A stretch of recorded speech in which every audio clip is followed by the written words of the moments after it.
it is impossible for anyone to see God without Jesus, because it is impossible to see visions without light. Now think about it. Without light in the room, what can you see, even though objects are present? Nothing. The same is true spiritually. Before we could see what was within God's created world, the first thing he called forth was his light from the darkness to reveal all that he was creating. You see, we cannot see without light, because vision depends on light entering the eye, where it stimulates photoreceptors in the retina. Now, these photoreceptors, rods and cones, convert light into electrical signals that the brain processes to create visual perception.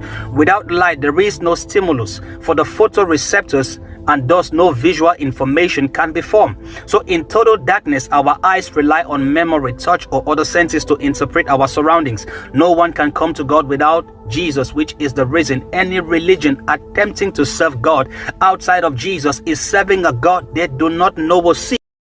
You see, Jesus made a profound claim in John 8:12 when he says to the people, I am the light of the world. In Hebrew, they don't usually say am, is, or are like we do in English. That's because in Hebrew, the verb to be, like am, is, or are, is left out in the present tense. They understand what you mean from the context. There is no direct Hebrew word for am, is, or are. For example, if I'm about to say I am Boris in Hebrew, it will literally be translated as I, Boris. So when Jesus said, I am the light, if he had said it in Hebrew, which he did, he would have just said, I, the light of the world.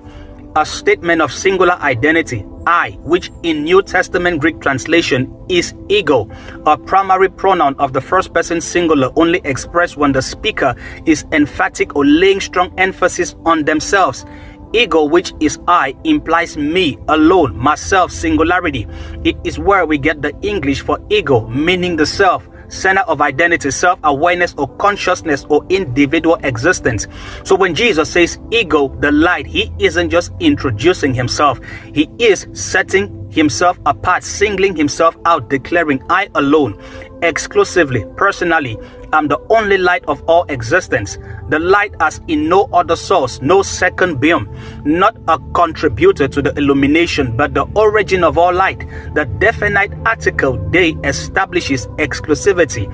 He is not a as in one among many. He is the, and the is a definite article indicating a specific or unique object. The definite article they refers to a specific identifiable noun, one that is already known, previously mentioned, or uniquely distinguished. Example, I saw the moon. Not just a moon, the moon, the only one the earth has, so we know already.